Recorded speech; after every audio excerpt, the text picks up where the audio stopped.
According to Hagrid, there ain't no better place, and if I'm honest, that's more than likely the same view for anyone looking to acquire a wand.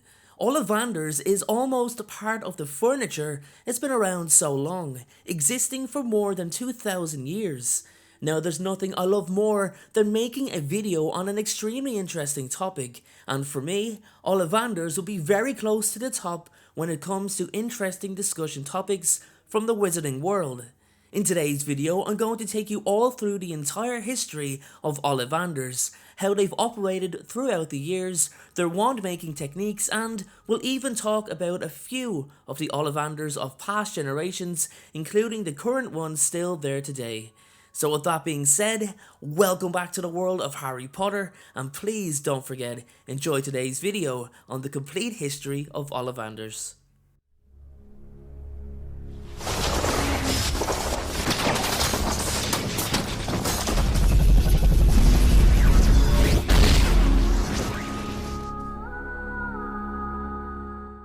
Okay everyone, let's get started. So Ollivanders has been around for a very long time, over 2,000 years as I've mentioned in the video's introduction, coming to Britain in 382 BC. Now we're told that the Ollivanders of the time came with the ancient Romans and set up a stall in a new Roman-based market. While this may be true in terms of setting their stall up and trading successfully, there is a contradiction of dates in accordance with actual history. Now we're all aware that J.K. Rowling is not very plausible when it comes to math, dates, and anything numerical, and using the year of 382 BC for Ollivanders' arrival contradicts the actual successful invasion of the Roman Empire in Great Britain, which didn't occur until 425 years later in AD 43. So it's possible JK just added the Roman thing in at a later date to give a little more substance to the wand maker's history, but unfortunately it was at the expense of a little less thought. Anyway guys, we'll move on. So Ollivanders, originally a Roman wand maker, traded as a stall for many years until they became part of the original Diagon Alley, and many believing it to be the oldest and earliest building on the street alongside Gringotts Wizarding Bank. What made Ollivanders so successful so quickly was the fact that prior to their arrival, and even after it, British wizards had crudely made wands with poor cores, substandard wood, and overall they weren't made with the attention to detail that Ollivander showed. Don't get me wrong, there were some pretty well made wands out there, decently constructed, still in existence, but the wizards who made them were quite extraordinary themselves. Salazar Slytherin, for example, made his own wand from snakewood with a basilisk horn for a core, extremely powerful. The issue is, too many people made too many bad wands. Now, the earliest known Ollivander, apart from the original Roman one, was Gervase Ollivander. He was quite a famous medieval wand maker, and many travelled from afar to have a wand made by him, and he was one of the first of his family to truly immerse himself in the study of wand lore, and this devout interest in perfecting something that, in all honesty, he already had a hugely successful business in, showed, like his family before him and those who came after, that it was about perfecting the craft and not the income generated from it. His descendant, Gervase Ollivander, was also a man of great interest. Gervase had a deep belief on the connection between a wand and its owner, predicting the fate of a wizard based upon the wand wood in question. For example, Gervase thoroughly believed that anyone paired with a fir wood wand had fortunate luck in surviving situations that appeared to not be in their favour. Then there was his descendant Gervase Ollivander. Now, Gervase really loved to study wand lore.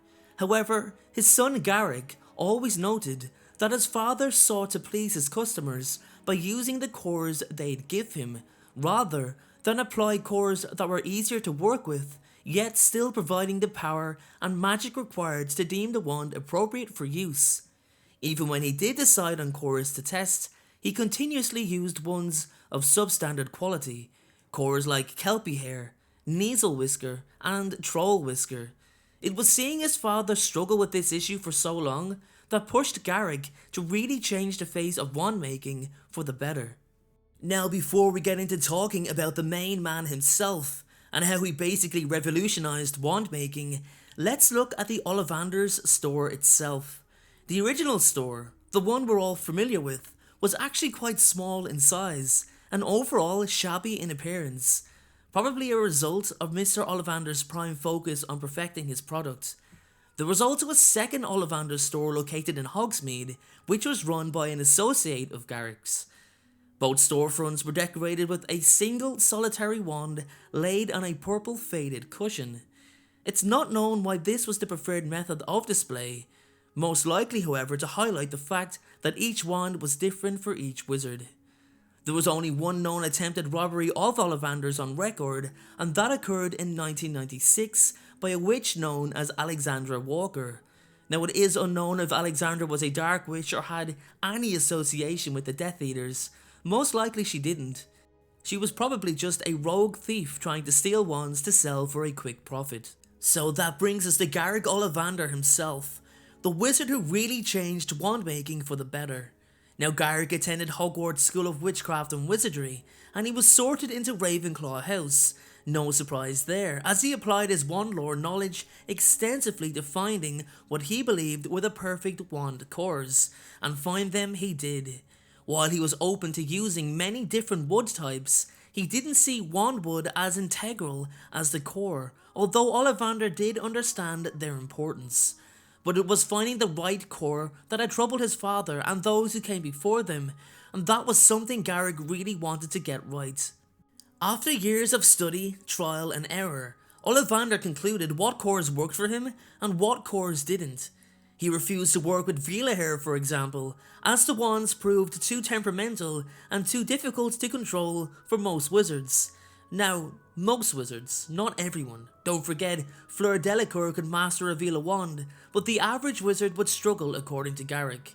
Something noteworthy is the fact that he also worked with Thestral Tailhair, the core substance of the Elder Wand, but found it far too difficult to pair with different woods and stopped his research on the material. The cores that did work for Mr. Ollivander were what he liked to call supreme cores. They were Dragon Heartstring, Unicorn Hair, and Phoenix Feather. Dragon Heartstrings produce wands with the most power, and which are capable of the most flamboyant spells. Dragon wands tend to learn more quickly than other types.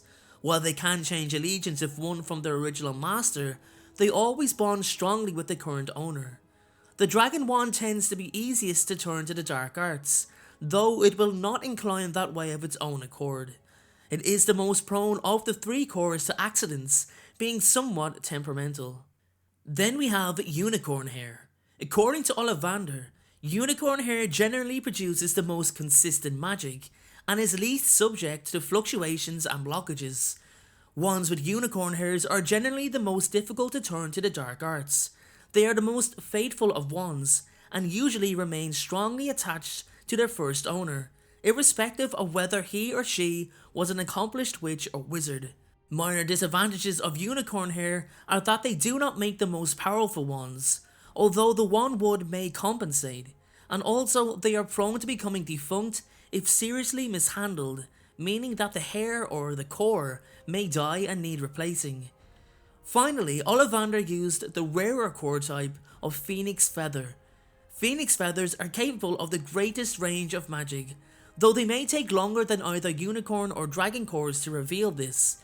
They show the most initiative, sometimes acting of their own accord, a quality that many witches or wizards dislike. Phoenix Feather wands are always the pickiest when it comes to potential owners, for the creature from which they are taken is one of the most independent and detached in the world. These wands are the hardest to tame and to personalize, and their allegiance is usually hard won. Ollivander's progress is a prime example of evolution in the wizarding world. I think it's fantastic to see that the family does have an established history, with the family tree and some detailed information on past members. I know it can be frustrating when we come across some Harry Potter characters, places or objects that just don't seem to have enough information crafted for us all to indulge in, but it's certainly not the case with the Ollivander family. That being said, There could always be a lot more to expand on, but I think we can all be happy enough with what we have so far. With that being said guys, that is my video on the complete history of Ollivanders. It actually took quite a lot longer than normal to get this video out, so I truly hope you enjoyed it. Thanks again for watching, remember to be happy, and don't forget, have a great day. Thank you so much for watching, I truly appreciate your support.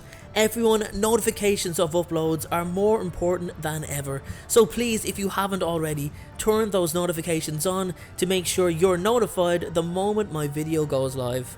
Making videos is what I love to do, it's my dream and my passion, however it does cost time and money to produce this content, so if you have $1 to spare to support me on Patreon in exchange for some exclusive unseen content, then you can click the Patreon link below or at the end of this video. Please only support me if you can afford it. And make sure to follow me on Instagram at InstaDNJ and on Twitter at PotterFolklore. Check out my other videos appearing on screen and please make sure, most importantly, to hit that subscribe button. Thanks again everyone and please have a great day.